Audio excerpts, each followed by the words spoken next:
Good morning, YouTube. This is Veteran Mountain Man, and I am here today to talk to you about why we no longer celebrate the President's Day on George Washington's birthday. So, everybody who knows anything about American history, even people who aren't Americans, for the most part have studied the Revolutionary War as part of world history and knows that George Washington fought off the British as the commanding general of the Continental Army and then became the first president of the United States. Well, from that point on, we did have a sort of unofficial holiday of President's Day being President Washington's birthday, which is the 22nd of February. And this was practiced for many years. In fact, the practice goes back quite some time, almost to President Jefferson. Now, that all changed in the 1960s with a lot of the cultural changes that occurred therein. Specifically, a Senator Robert McCloy of Illinois pushed to move many of the federal holidays to dedicated Mondays that were a specific point in the calendar and would always be celebrated on these days. Now, this passed in 1968, and in 1971, President's Day was moved to a Monday in February, and now sets as a fixed Monday, divorced from President Washington's birthday, and not associated with President Lincoln's birthday either, which is the 12th of February. Now, both of these men are very well known for being fundamental to the United States in its modern era. President Washington, because he helped found the nation and signed the founding documents and led the army which liberated our country from British colonial rule, and President Lincoln, who fought to maintain the Union and create a stable, diverse nation, as well as freed the slaves from the southern states as part of the Emancipation Proclamation and adjoining amendments to the Constitution, which freed them in perpetuity, gave them legal status, and gave their children legal status, some of which get abused here today, but that's not the topic of discussion. So, the topic of discussion is which holidays were moved. Well, there were several. Of them, we have President's Day, which, once again, was officially represented by the 22nd of February, which is Washington's birthday. He also moved Columbus Day, Memorial Day, and Veterans Day. Now, what happened when these days got moved? Well, part of it is you stole their cultural significance. If President's Day is associated with particular presidents, and not just presidents in general and being set as an arbitrary day, it tends to create a much more deep, innovative, and introspective day revolving around specific observances and specific thoughts on specific people.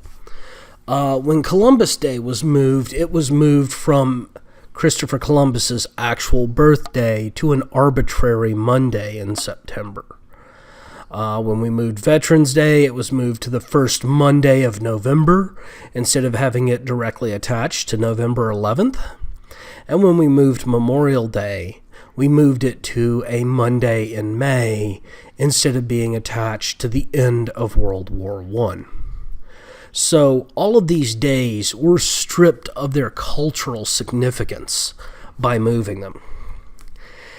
And while Veterans Day has been put back to November 11th, wisely through the great President Ronald Reagan in the 1980s, the other days have remained adrift on insignificant random Mondays in order to give the workers a 3-day weekend that is recognized and discussed with their employer and realistically it only pushes for commerce in this day.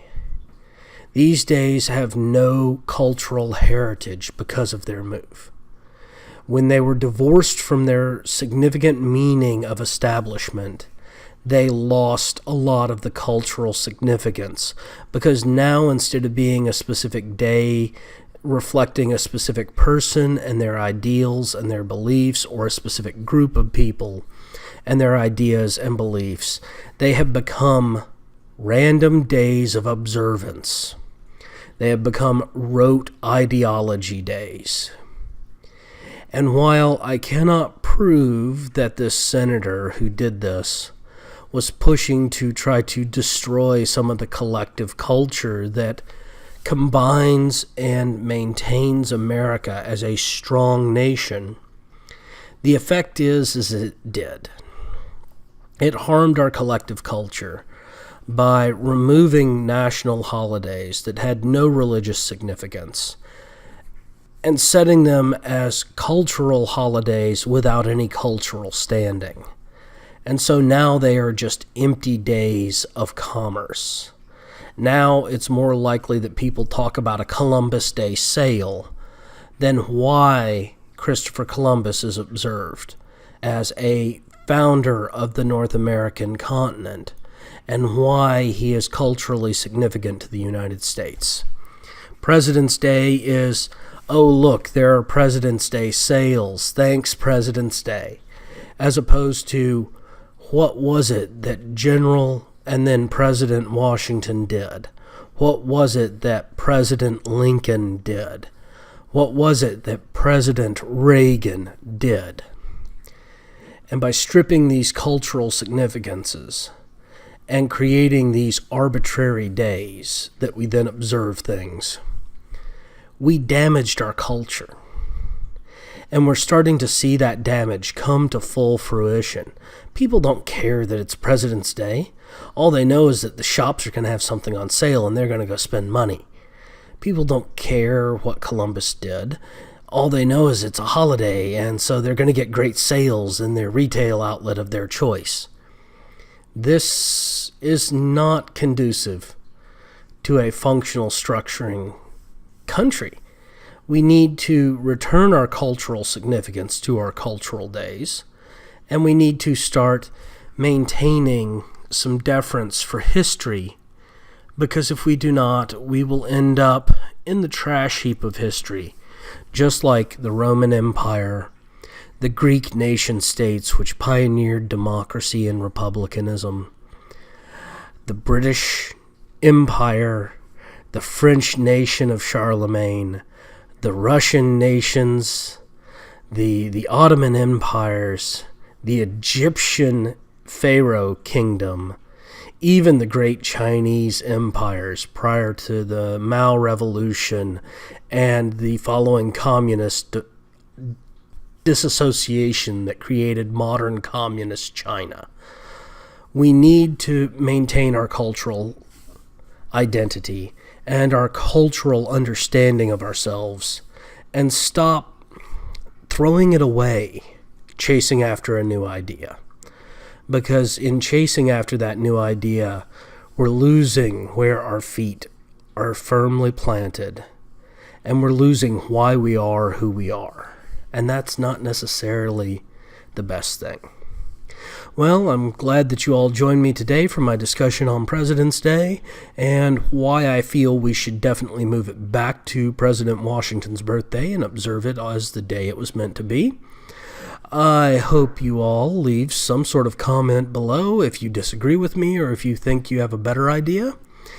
Otherwise, you can contact me at minds.com/veteranmountainman, and we can discuss it there as well.